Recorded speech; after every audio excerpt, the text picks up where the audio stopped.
Imagine standing on the Giza plateau at dawn. The air is cold, the desert is still, and in front of you are the pyramids, three perfect shapes that look eternal. But now imagine this: what if the most mind-blowing part is not what you can see, but what you cannot see? In an episode of the Joe Rogan Experience, engineer Filippo Biondi describes a research project that, if confirmed, would completely change our idea of what the Giza complex really is. We are not talking about a single secret room or a hidden corridor. This is about massive structures, underground gigantic columns, spiral forms, enormous subterranean chambers, and unbelievably deep shafts.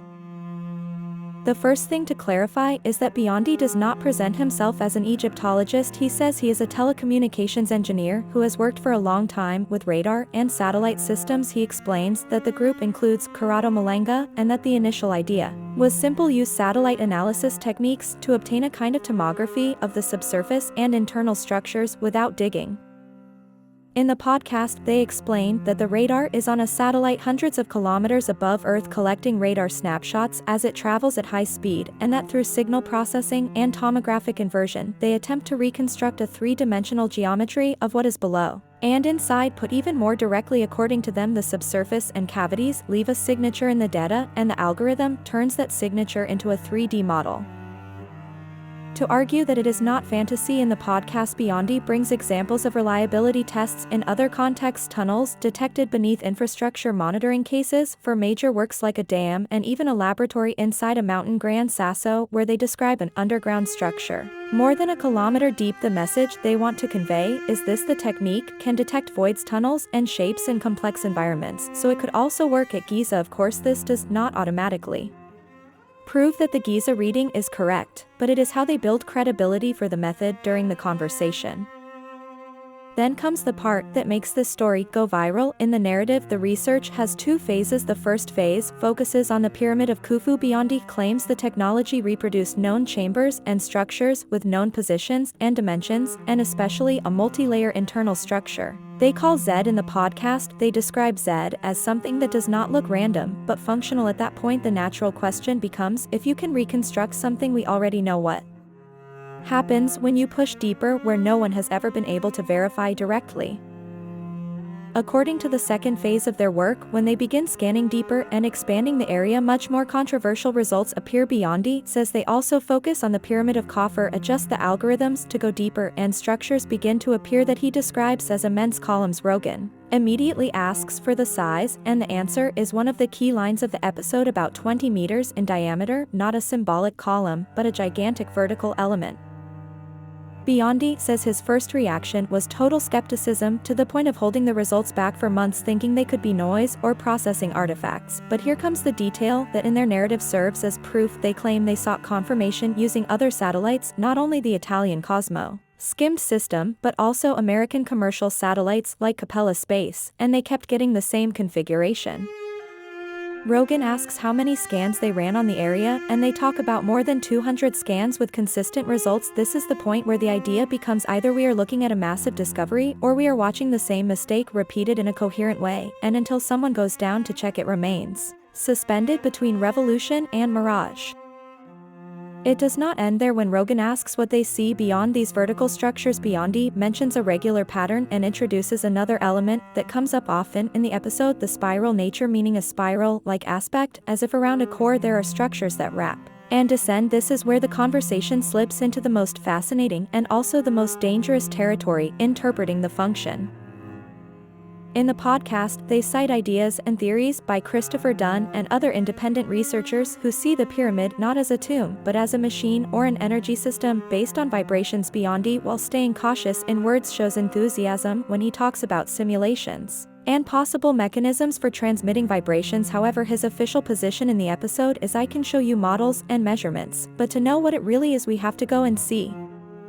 And here comes the other number that sets the audience on fire: the chambers. According to what they repeat in the podcast, at the end of the vertical structures there would be enormous chambers with dimensions around 80 meters by 80 by 80 in height. The even heavier part is that in their view this pattern would not be only under one pyramid. Rogan explicitly asks if it is only under the Great Pyramid, and the answer is no, it would be under all three pyramids and also under the Sphinx. Rogan asks if the depth is uniform, and Biondi says that based on what they have seen so far, yes. The depth would be the same told well in a video. This is a perfect sequence: 20-meter columns, irregular patterned spirals, 80 by 80 by 80 chambers, and repetition under multiple monuments. It is impossible not to want to know if it is true.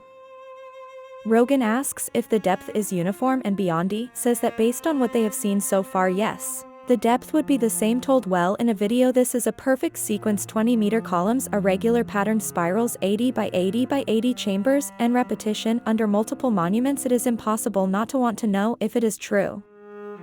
At this point, the conversation becomes more concrete because Rogan asks, okay, but how do you verify it? Here the podcast introduces the shafts, the wells. Biondi says that between the Sphinx and the Pyramid of Khafre there are accessible shafts physically existing, but today blocked by debris and trash. He claims they ran many scans specifically on those shafts and describes a model in which these conduits descend deeper and deeper until they reach chambers. Rogan asks how far down, and the answer is another huge number, about 600 meters. Then Rogan connects the discussion to horizontal corridors along the descent, and in the podcast it is said that there would be passages and corridors along the way like an underground network. This part matters because it is filmable in a video. You can say that nothing would need to be destroyed if access points already exist. It would be enough to clean them, secure them, and send down robots and cameras. Right here Biondi insists on one point: safety. He says he does not want people working at depth because it could be dangerous with risks of collapses and air pockets in the debris, and he pushes the idea of drones, robots, automatic machines, real-time cameras. Rogan asks about costs, and they talk about an estimate on the order of $20 million just to clean the shafts and begin the descent, not billions for excavation, but still a huge number to start a controlled verification. The podcast also mentions presentations to universities and how it would be better for academic institutions to manage the fieldwork, with Biondi positioning himself more as the one who shows the method and results and then leaves the operation to official structures. Not billions for excavation, but still a huge number to start a controlled verification. The podcast also mentions presentations to universities and how it would be better for academic institutions to manage the fieldwork, with Biondi positioning himself more as the one who shows the method and results and then leaves the operation to official structures. Then there is the most cinematic chapter, the one that makes you understand why this story goes viral. Zed as an antenna and a filter. In the podcast, Biondi shows a slide where the internal structure appears layered, and he describes it as a system that attracts vibrations. An antenna in the domain of mechanical vibrations. He talks about a computer simulation where each layer seems to filter the signal, and he reaches the line that explodes the imagination, a low-pass filter made of stone that lets certain frequencies pass and blocks others. At that point, Rogan connects everything to Dunn's theories about chambers generating vibrations and transferring vibrations through the whole pyramid, and this is where they enter the most extreme part, the famous granite box in the king's chamber. Biondi claims it would not be a sarcophagus for a dead person, but a container for a living body where the vibrations collapse. At the center, Rogan presses him, and Biondi admits it is speculation. But he goes further with the idea of an induced out-of-body experience. This is the kind of segment that in your video should be treated as a fascinating hypothesis, with a clear label, not proof, not scientific consensus, but part of what makes the episode magnetic. In the second half of the episode, they also talk about other sites and a general issue, the difference between methods. Rogan and Biondi discuss the limits of ground-penetrating radar, which in the podcast is described as very precise, but with penetration limited to a few meters. The idea is that GPR is useful for near-surface detail, while Biondi's method, according to him, could be useful for broad, deep scans, even though the details would then require other verification. This is useful in your video because it lets you explain why it is not enough to say archaeologists already did radar. It depends on which radar, at what depth, with what resolution, and above all with what ground truth verification. This is useful in your video because it lets you explain why it is not enough to say archaeologists already did radar. It depends on which radar, at what depth, with what resolution, and above all with what ground truth verification. And finally, the catastrophe chapter that links everything to the great myths. Biondi says that inside the pyramids he saw salt stuck to the walls. He even says he tasted the salt and interprets it as sea salt. From here, he builds a hypothesis: a major flood, a saltwater event, would have invaded the area in the remote past, leaving salt and filling the shafts with debris.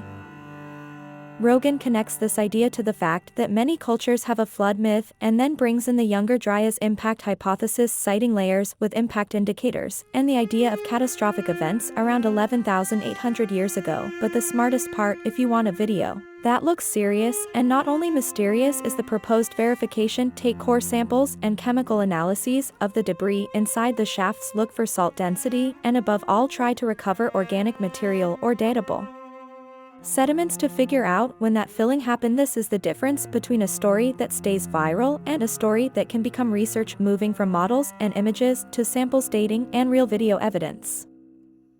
In between these blocks, Rogan also opens windows onto other underground mysteries. He mentions the so-called Osiris shaft, talks about water at depth, and connects the theme to Herodotus's accounts of the labyrinth, describing it as something even more impressive than the pyramids. It is a way to expand the sense of an underground world and show that we are not talking only about a secret corridor, but about a much wider possibility that beneath many archaeological zones there are still unexplored structures, and that in some cases water, debris, and groundwater have made investigation much harder.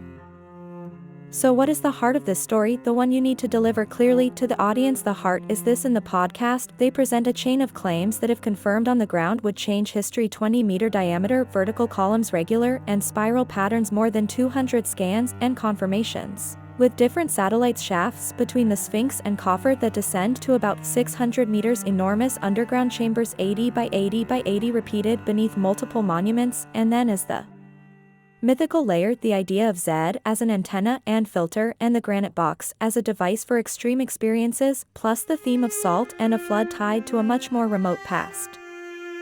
But if you want to close like a real documentary, you have to end like this today. This remains a story suspended between mystery and revolution. In the podcast, the implicit request is only one: we do not need endless theories, we need a verifiable proof. Clean the existing access points, send down robots and cameras, take core samples and analyses, publish replicable data. Without that, it remains a powerful narrative, but not a confirmed discovery. If one day a camera really went down and showed those structures, then yes, Giza would no longer be only the symbol of ancient Egypt, it would be the point where human history changes chapter.